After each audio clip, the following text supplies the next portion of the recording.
Hello, everybody. Welcome back to Oscar Buzz. Trevor here, and it is here. The Venice International Film Festival. Film festival season has kicked off today.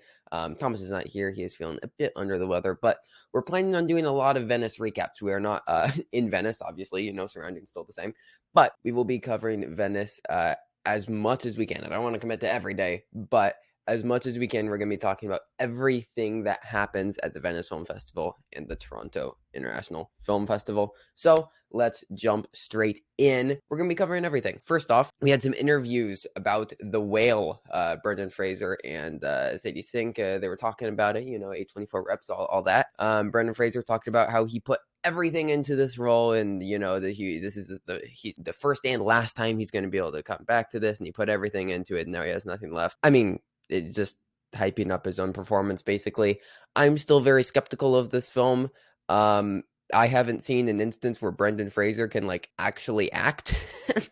I don't think he's the best actor. He came back last year with No Sudden Move and in a dramatic role and was pretty terrible. So I don't know why we're having so much faith in Brendan Fraser right now. But there was an article by, I think it was Deadline. I don't know, it was one of the big three, Deadline, Variety, Hollywood Reporter. And they talked about, the big makeup transformation and he looks completely different, had to sit in the makeup chair for a while. And I get it. He'll still probably get the nomination because everybody's excited. It's the Brendan Fraser comeback narrative. Everybody likes Brendan Fraser for some reason. And he's doing a transformative role, and it's going to be very juicy. And it's an A24 movie directed by Darren Aronofsky. I get it. This just does not feel like a winner. And we'll get to Hugh Jackman in The Sun in just a second. But that just feels so much more likely. Even Austin Butler to me feels so much more likely than Brendan Fraser. I don't get it. If we look at the subject matter, a man who left his family to go run off with his gay lover, and then ate himself to obesity, and now he weighs 600 pounds. It's gonna be a lot of very sensitive subject matter, and I think Darren Aronofsky is a good director. He's just not a subtle director, and I think he's probably going to mishandle it. I just feels like something. He isn't the subtlest of directors. He doesn't have a lot of nuance. The subject matter is going to require a lot of nuance. It's going to require a lot of subtlety. I don't think it's gonna happen. So we'll see. We'll see. We're gonna get reactions in a couple of days when that premieres. But we also got some word on Sadie Sink. Everybody's hyping up Sadie Sink. Everybody's kind of getting on the Sadie Sink train. She's at number 4 or 5 on Gold Derby. I'm not confident enough to predict her yet, though. I do think if The Whale's going to get anything at the Academy Awards, it will be Brendan Fraser and Sadie Sink. I feel like the acting will be the only thing that will make the most sense. And we got our first look of Sadie Sink in the film. We got an image, and it looks like she's just going to be very sad, and be this daughter that's lost her relationship with her father, and then she's gonna have to reconnect, and she's probably gonna cry a lot, and it's gonna be the whole deal. It's gonna be Oscar baity. There's a lot of goodwill towards Sadie right now. Because of Stranger Things. Everybody loved her in Stranger Things Season 4. And the Best Supporting Actress category, traditionally the youngest category as far as average age at the Academy Awards, if I remember correctly. So, doesn't matter that much that she's 20. It would make actually a lot of sense for her to be in. Same reason why I'm also going for Stephanie Sue and Everything Ever All. We'll see with Sadie Sink. I don't know. I think that she could go along with the package. Brendan Fraser said that she was the star of the show, that she's going to be a big star later on, and that this is just an incredible performance from her. I don't really trust just the actors and directors hyping up their own films, but everybody seems to be very high on Sadie Sink. Definitely something to be looking. Next bit of news. In the opening ceremony for the Venice Film Festival, we got some footage. The first one was for Bones and All. We got about a 30-second clip of Timothée Chalamet talking with Taylor Russell.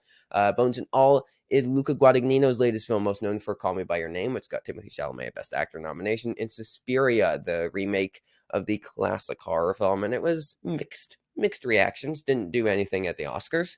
So now he has Bones and All. It is a coming-of-age road trip film. Timothée Chalamet and Taylor Russell, who you may remember as being great in Waves. And yeah, it's a coming-of-age road trip film about a couple of young cannibals and them coming together and finding themselves as their doing cannibal stuff. We already had a teaser for this. This is a 30-second clip that we got. You can watch it online. It's just basically Timothée Chalamet and Taylor Russell sitting on the back of a truck and talking about the first time they did cannibal stuff. And I don't know. I'm excited about it because I like Luca Guadagnino and I like Timothée Chalamet and I like Taylor Russell, and it intrigues me just as far as where this film will go. Like, what are we building up to with this? I'm also just perfectly fine with seeing Timothée Chalamet and Taylor Russell like just drive around and talk, but I feel like there's something more. We'll have to see reactions on this. I could see them being very mixed, and I do not see this being an awards thing whatsoever. Like, absolutely not. But I'm curious. The other footage that we got was for Bardo, which we'll be getting a premiere of tomorrow. We'll be getting reactions. Both that and Todd Field's Tar are premiering at the festival tomorrow, and Thomas and I will be talking about that. But Jesus. the footage that we got of Bardo, it was just like a 14 seconds, like 5 different shots. My God, like, I know it isn't Lubeski who's doing this, but it looks like Lubeski. And it is it's shot by Darius Konji, who you may know from being the cinematographer on films like Seven, the David Fincher film. Like, he's just also a very solid cinematographer. So looks pretty good. Also did Amore, I believe. So like, still a very strong cinematographer. And it just looks stunning. The production design looks stunning. It's from what we know, like it's going to be taking place over multiple different generations. It's going to be recreating the 19th century battle sequence. I mean, Daniel Jimenez Cacho, like, Iñárritu always gets his actors in. I think that he could probably pick up a Best Actor nomination, especially with DiCaprio and Domingo dropping out of the race. I'm very excited about this film. The footage looks incredible. I could also see this film becoming a film Twitter villain, potentially. But we'll see. We'll see. It's a 3-hour long film. It's going to be going on to Netflix. It makes the most sense to be like their Power of the Dog or their Roma or something like that. So this could load up on the tech noms. I mean, cinematography, editing, production design. Like, they got a Oscar-winning sound designer on this. They have an Oscar-winning VFX artist who worked on Life of Pi, Oscar-winning makeup and hair artist. So like, there looks like this is going like very, very hard for all the techs. Iñárritu, I mean, he won Best Director for his last 2 films, Birdman and The Revenant. It makes a lot of sense. It's going to be Netflix's big push. Very curious to see the reactions. I could see it anywhere from like a low 90 to like in the low 70s. I can see it ending up at a wide range. So we'll see. We got a trailer for Florian Zeller's The Son. For those of you who do not know, Florian Zeller did The Father a couple years ago, starring Anthony Hopkins. Infamously upset Chadwick Boseman for the Best Actor Oscar. I think deservedly so. Anthony Hopkins is absolutely incredible in the film, and he also won Best Adapted Screenplay for it, upsetting Nomadland. So it might have even been the runner for Best Picture. It's debatable. I think it makes sense though. So now he has his next film, The Son, adapting another one of his own plays. It looked a bit underwhelming, looked a tad melodramatic. However, it was Oscar clips galore. Haven't I always done everything for you? I have the right to reinvent my life. It is my life. We had Hugh Jackman and Vanessa Kirby. They've split. Then there's also Laura Dern. And then, you know, she was arguing with Hugh Jackman. And then Anthony Hopkins is playing the grandfather in this. And then you have Zen McGrath, who's playing Hugh Jackman's son, you know, the titular son. And then they're struggling with their relationship. You're going to have like these 5 performers all having like these, you know, interconnected relationships. They're all going to be shouting at each other and crying. And Hugh Jackman was like screaming at Laura Dern. And like, it's going to be a very shouty and crying film. Like, lots of Oscar clips. Was a bit let down by the visuals, but it was just a trailer. I mean, we have to remember the trailer for The Father and the posters for The Father were terrible.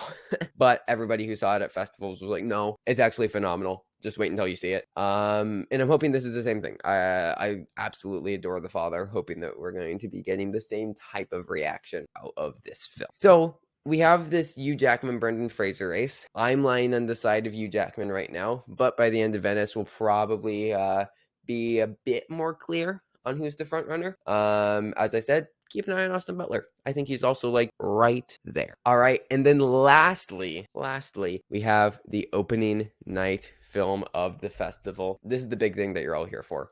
White Noise has opened the festival. Noah Baumbach's latest film, his follow-up to the Best Picture nominated Marriage Story should have won at least one Oscar. Like, really could have gone for an Adam Driver win. Really could have gone for a screenplay win. But we can't have everything. This is an adaptation of an 80s novel written by Don DeLeo, I believe. And it was always going to be controversial. It is a political satire about the end of the world through the eyes of a professor of Hitler studies. It was a very controversial novel, and I think this is going to be a very controversial film, and all of the first reactions that we've seen have detailed that. It's currently sitting at a 3.3 on Letterboxd, with people leaning mixed positive. Metacritic has it at a 69. So this is about what we were expecting, maybe even a bit less than we were expecting. And it's kind of mixed. Like, some people are loving it. Like, The Guardian gave it a 100 out of 100. IndieWire, I think, was at a 3.5 out of 5. But then you have like Collider was at like a 5 out of 10. So like, people are kind of all over the place. It definitely has its fans. Some people who are just like, it was a bit too much. A bit, a bit too abstract, a bit too all over the place. And this is unfortunate for the film's chances, because this was a movie that was really going to need critics. It really was going to need critics behind it. And it doesn't look like that's going to happen. It's nowhere near the reception that, Marriage Story or Frances Ha or, and some of Noah Baumbach's previous like big films were getting. So I don't think that we can look at this as an awards player. I, however, am still very excited about it. I won't go into any of the plot stuff that we've learned from the premiere, just in case you want to go in spoiler free. But everything that I've heard about it makes me want to watch it more. I still feel like this is going to be something that I will like. It doesn't look like it's going to be a commercial success for Netflix. It looks like it's going to kind of be a flop, as they were anticipating, which is sad. It doesn't look like it's even going to be going over very well for critics. I think for awards, the maximum we could be looking at is some regional critics groups. But Venice audiences and New York audiences are very different in this is also opening New York Film Festival in a couple of weeks. So I'm curious to see how it's looking there.